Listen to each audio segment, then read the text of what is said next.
Assalamualaikum warahmatullahi wabarakatuh. Perkenalkan, nama saya Trinita Safitri dari kelas SI5SP. Di sini saya akan mempresentasikan tentang materi Enterprise Arsitektur.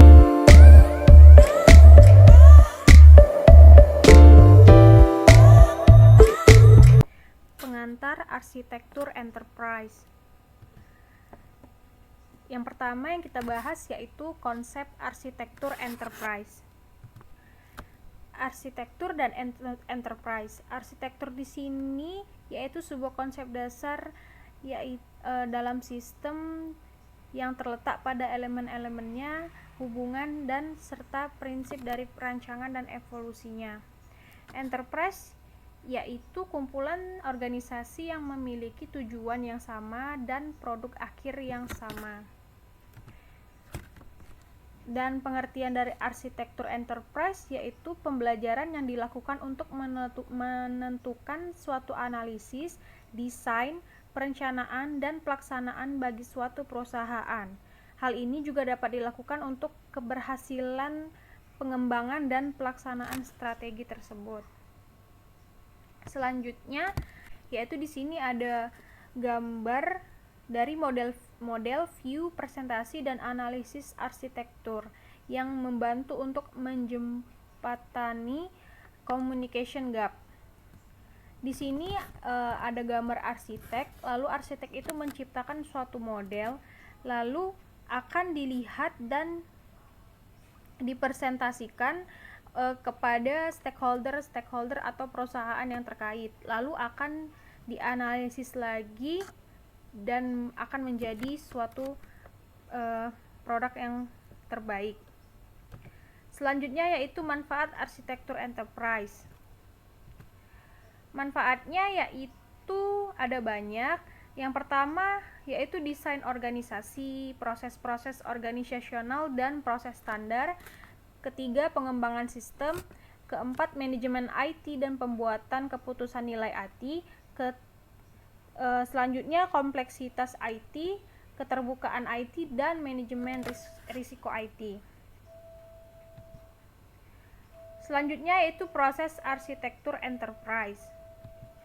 Arsitektur adalah sebuah proses sekaligus sebuah produk. Produk itu berfungsi memandu manajer dalam merancang suatu proses bisnis dan sistem developers dalam membangun aplikasi agar tetap sejalan dengan tujuan dan kebijakan bisnis. Dampak dari proses tersebut yaitu membuat produk atau kewaspadaan stakeholder yang terkait dengan tujuan dan aliran informasi bisnis yang akan terlihat. Proses arsitektur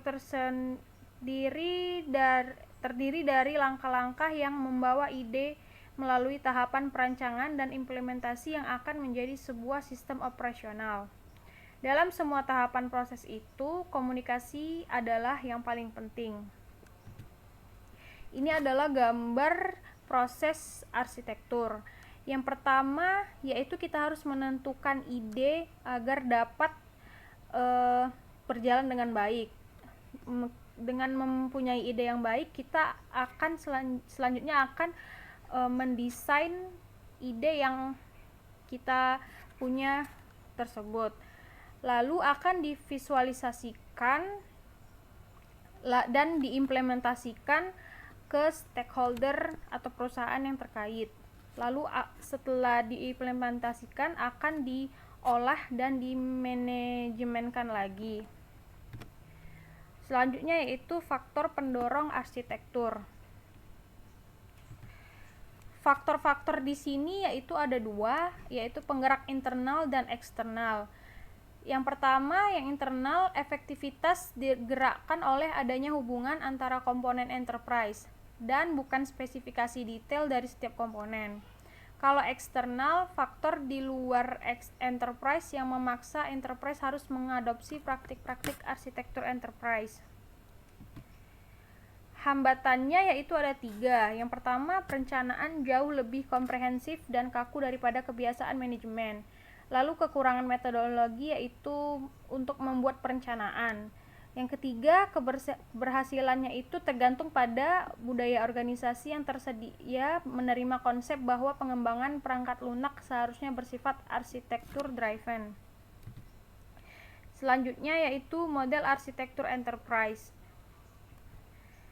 Enterprise Architecture Model atau Framework memberikan sebuah kerangka bagaimana mendefinisikan dan menggunakan sebuah enterprise arsitektur. Sebuah kerangka itu diberikan untuk mengimplementasikan dan menciptakan arsitektur sistem.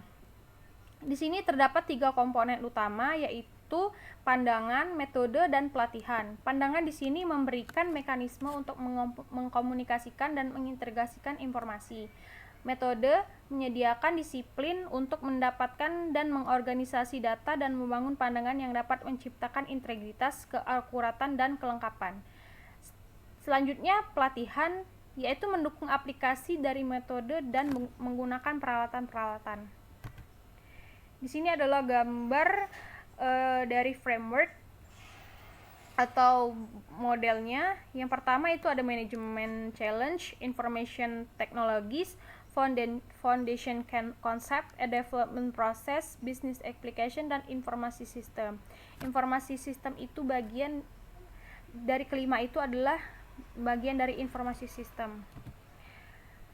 Selanjutnya yaitu Service Oriented Architecture. Service Oriented Architecture adalah suatu struktur yang menunjang komunikasi antara service. Service Oriented Arsitektur itu didefinisikan bagaimana dua bagian komputing seperti program saling berinteraksi dalam suatu cara yang memungkinkan satu bagian menjalankan satu bagian pekerjaan lainnya. Komponen-komponen Service Oriented Arsitektur yaitu ESB atau Enterprise Service Bus, BPM Business Process Management, Service, SOA, Registry, dan layanan broker. Dan itulah dia hasil presentasi saya. Apabila ada kata-kata yang salah, saya mohon maaf kepada Allah, saya mohon ampun. Wabillahi taufiq wal hidayah. Wassalamualaikum warahmatullahi wabarakatuh.